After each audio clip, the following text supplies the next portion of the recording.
Hello everyone. आज की video में हम कर रहे हैं class 8 science chapter number 11 force and pressure part 2। In part 1 we have studied about force. हमने पढ़ा था कि फोर्स क्या होता है, फोर्स के टाइप्स क्या होते हैं, हर एक टाइप को समझा था। तो हमने पढ़ा था कि बेसिकली दो फोर्स होते हैं, एक होता है कांटेक्ट फोर्स और दूसरा होता है नॉन कांटेक्ट फोर्स। अगर फोर्स को अप्लाई करने के लिए ऑब्जेक्ट के कांटेक्ट में आना ज़रूरी है, मतलब कांटेक्ट फोर्स, और बिना कांटेक्ट में आए भी अगर आप फोर्स अप्लाई कर सकते हैं तो वो हो जाएगा नॉन कांटेक्ट फोर्स। और ये जो हमारा पार्ट 2 है, इसमें हम पढ़ने वाले हैं प्रेशर के बारे में। So let's start studying about pressure.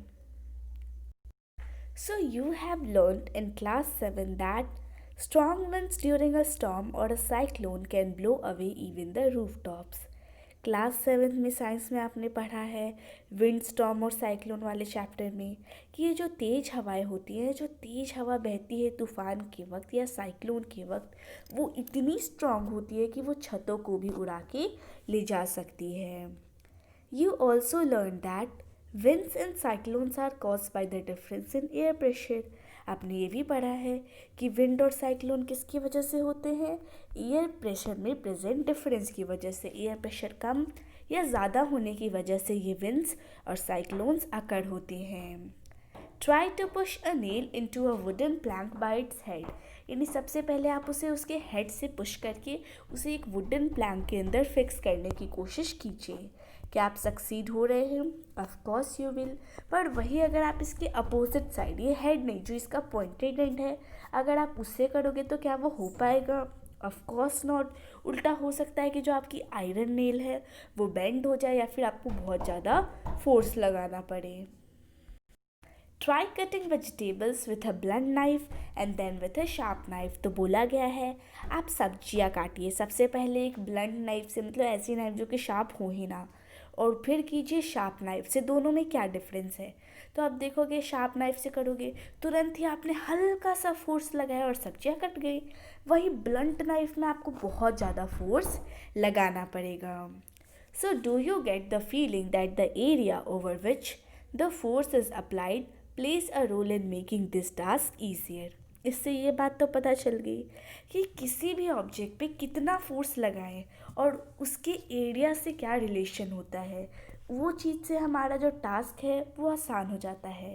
पहले हमने आयरन नेल का एग्जाम्पल पढ़ा था, तो जब हम ऊपर वाले हिस्से से कर रहे हैं, ऊपर वाले हिस्से का एरिया ज़्यादा होता है, तो जब एरिया ज़्यादा है तो हमारा टास्क ईजी हो रहा है। वही जो पॉइंटेड एंड है, इसमें एरिया कम है तो हमारा टास्क भी डिफ़िकल्ट है। So we come to know that the area over which the force is applied is a very important, that plays a very important role in making this task easier। यानी इन काम को आसान बनाने में इसका बड़ा ही इम्पोर्टेंट रोल होता है।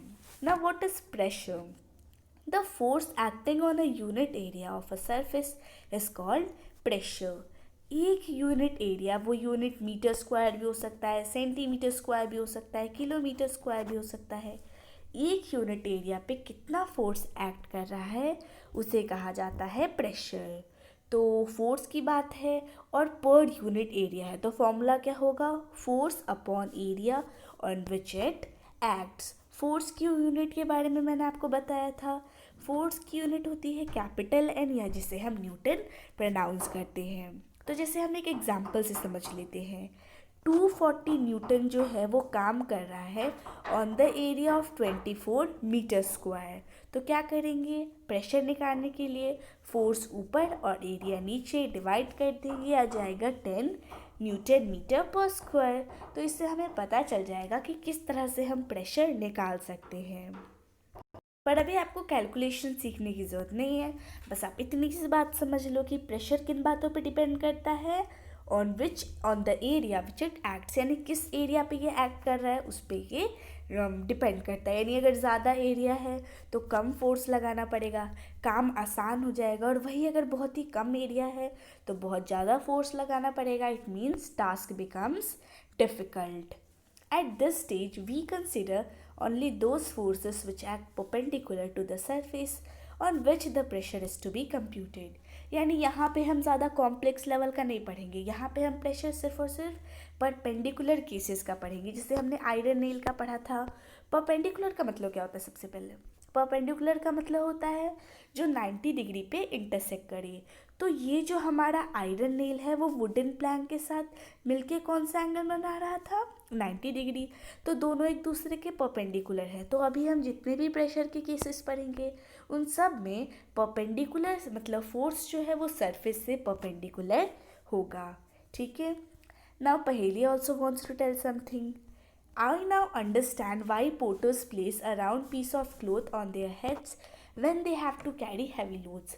अगर आप कूली को देखोगे, पोटर को देखोगे, तब देखोगे कि उनको भारी भारी सामान उठाना है, इसीलिए सामान को उठाने से पहले वो अपने सर पे एक राउंड पीस क्लोथ जो है वो रखते हैं। इससे क्या करते हैं? पहले सिर्फ और सिर्फ सर है, इतना एरिया है, ठीक है, बहुत ही कम एरिया, सिर्फ और सिर्फ ये एरिया है। पर जैसे ही आप उस पर कपड़ा डाल देते हो, ऐसा करने से आप क्या कर रहे हो? उस लोड का हेड के साथ जो एरिया है उसको इंक्रीज कर रहे हो। और अगर एरिया आप इंक्रीज करोगे तो आपके हेड पे जो प्रेशर लग रहा है वो ऑफ कोर्स रिड्यूस हो जाएगा और लोड कैरी करना बड़ा ही आसान हो जाएगा। इस पिक्चर में आप देख सकते हैं कि किस तरह से पोर्टर जो है वो हैवी लोड को कैरी कर रहा है। Note that the area is in the denominator in the above expression. पर ये बात का आपको ध्यान रखना है, फ्रैक्शन जैसे कि कोई भी लिखते हैं 2/6, ऊपर वाला क्या होता है? न्यूमरेटर, नीचे वाला डेनोमिनेटर। इस केस में जब हम फोर्स अपॉन एरिया करते हैं तो एरिया जो है वो हमेशा और हमेशा डेनोमिनेटर में आता है।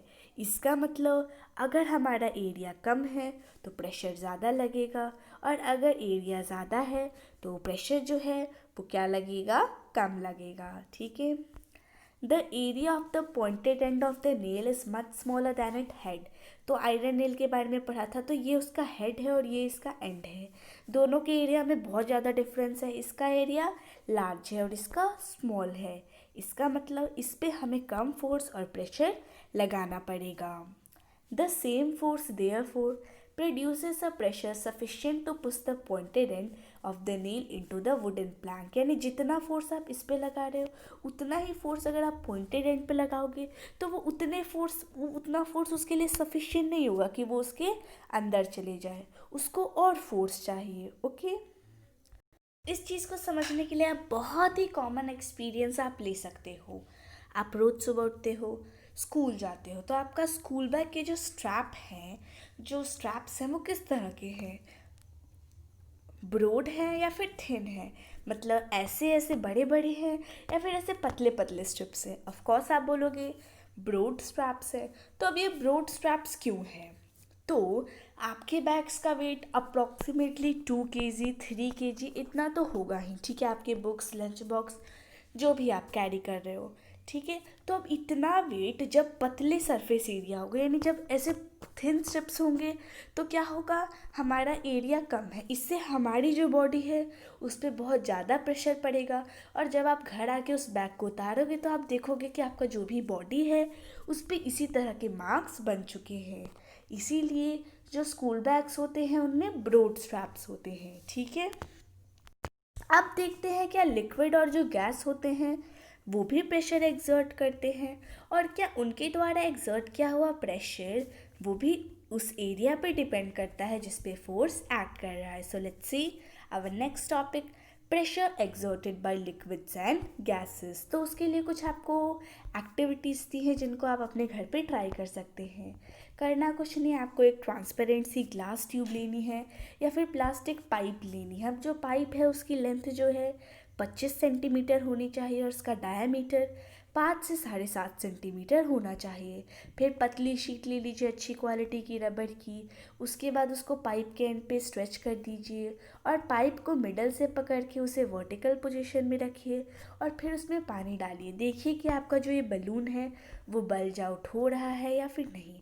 तो इसी तरह के कुछ एक्सपीरियंस आपको दिए हैं। तो जब आप इस तरह से आप एक सेटअप करोगे, प्लास्टिक बॉटल लोगे, उसमें एक ट्यूब बना के उस पर बलून रखोगे तो आप देखोगे कि इससे आपकी जो बलून है वो भर रही है। अब बलून क्यों भर रही है? सिंपल सी बात है भैया, प्रेशर लग रहा है। यहाँ पे भी आप देख सकते हैं पानी गिर रहा है, किसकी वजह से? प्रेशर की वजह से। यानी जो लिक्विड होता है, स्टिल वाटर होता है, उसमें भी बहुत सारा प्रेशर होता है। इसका मतलब लिक्विड जो है उनको जिस भी कंटेनर में डालो उसके वॉल्स पे वो प्रेशर एक्सर्ट करती हैं। ठीक इसी प्रकार से गैस जो है वो भी जो है वो अपने कंटेनर के वॉल्स पे प्रेशर एक्सर्ट करता है, उसे हिट करता है। ठीक है, जैसे ये हमारा एक कंटेनर है, इसमें हमने कोई भी गैस रख दी तो हम जानते हैं कि गैस के पार्टिकल्स बड़ी स्पीड से मूव करते हैं। तो इसी तरह से मूव कर करके ये वॉल से टकराएंगे और बहुत सारा प्रेशर ये कंटेनर के वॉल्स पे एक्सर्ट करेंगे। Now let's study about atmospheric pressure. Atmosphere के बारे में आपको पता है, it is the envelope of air all around us. हमारी जो पृथ्वी है उसके आसपास एक एनवेलप ऑफ एयर है, कुछ इस तरह से वो एक एनवेलप की तरह एक्ट कर रहा है। और ये जो एनवेलप ऑफ एयर है इसे हम क्या कहते हैं, एटमॉस्फेयर। तो ये जो हमारे आसपास का एटमॉस्फेयर है ये भी हम पे एक प्रेशर एक्सर्ट कर रहा है। और ये जो एटमॉस्फेरिक एयर है वो किलोमीटर्स तक एक्सटेंड करती है, और जो प्रेशर ये हम पे एक्सर्ट करती है उसे कहा जाता है atmospheric pressure. We know that pressure is force per unit area. भी आपने पढ़ा था कि pressure equals to force upon area. So if we imagine a unit area and a very long cylinder standing on it filled with air, then the force of gravity on the air in this cylinder is the atmospheric pressure. मान लेते हैं कि example कि एक बहुत बड़ा सा cylinder है जो कि पूरी तरह से एयर से भरा है। अब ये बहुत बड़ा है, इसका मतलब बहुत सारा एरिया ये कवर कर रहा है। अब एरिया ज़्यादा है तो सिंपल सी बात है प्रेशर क्या होगा, कम होगा। तो अब ये एटमॉस्फेरिक, ये जो एटमॉस्फेयर है ये भी तो हमारे अर्थ के चारों तरफ है, इसका एरिया भी बहुत ज़्यादा है।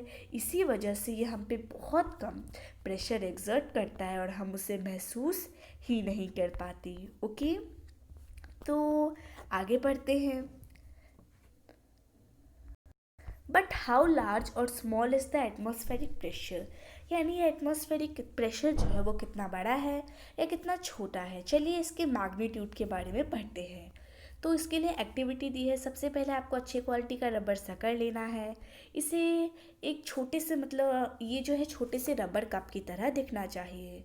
फिर उसे एक स्मूथ से प्लेन सरफेस पे बड़े ही हार्डली प्रेस करना है। फिर आप देखोगे कि वो तो उस सरफेस से चिपक गया। फिर उसे खींचने की कोशिश कीजिए, क्या हो रहा है वो आपको बताना है। तो इस तरह सा का स्ट्रक्चर जो है आप रबर सकर जो है वो सरफेस पे प्रेस कर देंगे। So when you press the sucker, most of the air between its cup and the surface escapes out. यानी जब आप सकर को प्रेस कर रहे हो तो क्या हो रहा है, कप और सरफेस के बीच में बहुत सारी जो हवा है वो बाहर चली जा रही है। This sucker sticks to the surface because of the pressure of atmosphere acts on it. ये सकर उससे क्यों चिपक रहा है, क्योंकि जो एटमॉस्फेरिक प्रेशर है वो उस पर एक्ट कर रहा है। और अगर हमें उस सकर को खींचना है तो इसके लिए हमें उतना फोर्स लगाना पड़ेगा जो कि इस एटमॉस्फेरिक प्रेशर से ज़्यादा हो और उसे ओवरकम कर ले। तो इस एक्टिविटी से आपको एटमॉस्फेरिक प्रेशर के मैग्नीट्यूड के बारे में पता चल जाएगा कि कितना उसका मैग्नीट्यूड होता है। So now Bujo is telling something. If the area of my head is 15 centimeter into 15 centimeter, how much force air will exert on my head? यानी उसने अपने हेड के डायमेंशन दे दिया और बता दिया कि अगर मेरे हेड का एरिया इतना है तो फिर मेरे हेड पे कितना फोर्स एयर जो है वो एक्सर्ट करेगा। So the force due to air in a column of the height of atmosphere and area 15 into 15 centimeter square is nearly equal to the force of gravity on the earth of mass 225 kg। तो बताया गया है कि अब देखिए 15 centimetre into 15 centimetre, तो इसको simply 15 into 15 क्या होता है 225। तो इसके सर पे अप्रॉक्सीमेटली 225 kg जो है प्रेशर जो है वो एक्ट कर रहा है। अब बोलोगे अरे इतना ज़्यादा प्रेशर, इतने ज़्यादा प्रेशर से तो कोई भी क्रश हो सकता है। सो क्यों नहीं होते हम crush? So the reason we are not crushed under this force of gravity is that the pressure inside our bodies is equal to the atmospheric pressure and balance the pressure from outside. Reason क्या है कि जितना pressure हमारे ऊपर ये लगा रही है उतना ही प्रेशर हमारी बॉडी के अंदर भी है। अंदर बाहर सेम प्रेशर है, इसी वजह से वो एक दूसरे को बैलेंस कर रहे हैं और हम क्रश नहीं हो रहे हैं। ठीक है, यहाँ पे आप देख सकते हैं कि आपके सर पे कितना प्रेशर ऑफ एटमॉस्फेयर है, इस तरह से आप कैलकुलेट करके।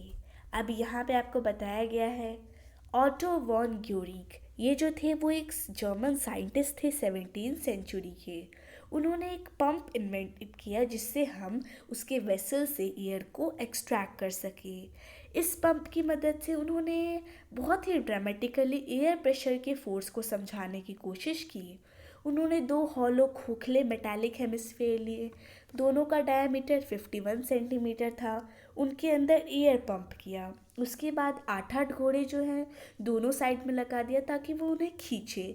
पर उनके बीच का जो एयर प्रेशर था वो इतना हार्ड था, इतना ज़्यादा था कि 8-8 घोड़े मिल के भी उन दो हेमिस्फेयर्स को अलग नहीं कर पाए। So this was a great miracle done by a German scientist Otto von Guericke in the 17th century. So this was all about the chapter. Wish you liked the video, and if you have any doubt you can ask me in the comment section. Thank you.